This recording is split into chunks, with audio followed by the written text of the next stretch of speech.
Iba pang kaso ng ICI at DPWH. Pinasasampahan ng plunder at iba pang kaso ng ICI at DPWH sa Ombudsman ang 8 tinawag nilang contractors o mga kongresistang konektado umano sa mga flood control contractor. Sabi naman ng Ombudsman, may hanggang 15 pang kongresista ang iniimbestigahan. Nakatutok si Joseph Moro. 21 kahon ang isinumite ng Independent Commission for Infrastructure o ICI at Department of Public Works and Highways o DPWH sa Ombudsman. Laman nito ang mga kontrata para sa mga proyektong nakuha sa gobyerno ng mga kontraktor na konektado umano sa mga kongresista. Hinihingi ng ICI na sampahan ng kasong kriminal at administratibo ang 8 kongresista na tinawag na kontraktor.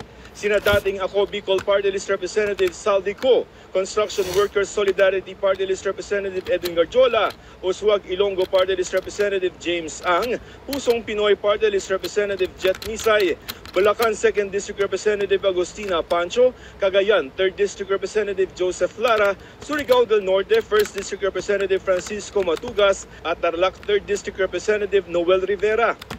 Contractors.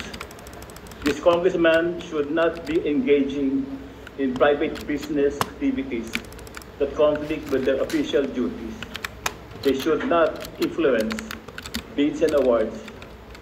Members of Congress must not sway procurement processes, nor should they participate in or benefit from government contracts.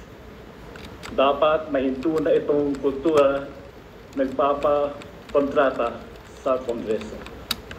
Rekomendasyon ng ICI at DPWH sa Ombudsman na kasuhan sila ng plunder, graft, direct bribery, paglabag sa Code of Conduct and Ethical Standards para sa mga opisyal ng gobyerno at Government Procurement Act. Kasama rin ang paglabag sa saligang batas na nagsasabing wala dapat direkta o indirektang interes pampinansyal ang mga senador at kongresista sa mga kontrata sa gobyerno.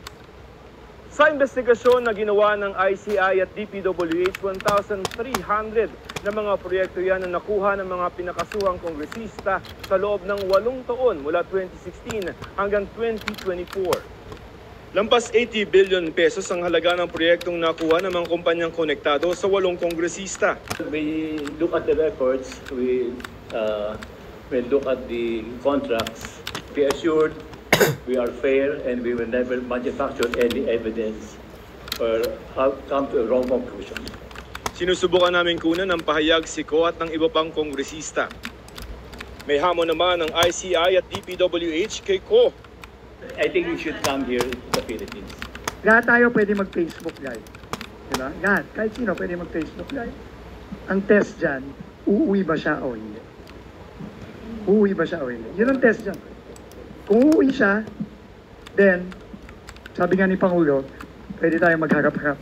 8 incumbent at 2 dating kongresista na ang nare-rekomendang kasuhan ng ICI at DPWH sa Ombudsman.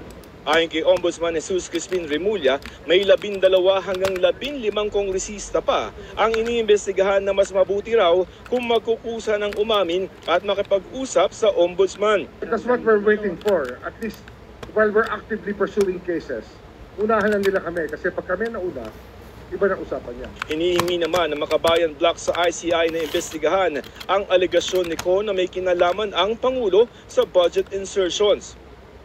Confirm the substance of what Zaldico is saying, namely na nag-utos ang presidente ng 100 billion in insertions at nagbigay sila ng kickback sa Malacanang.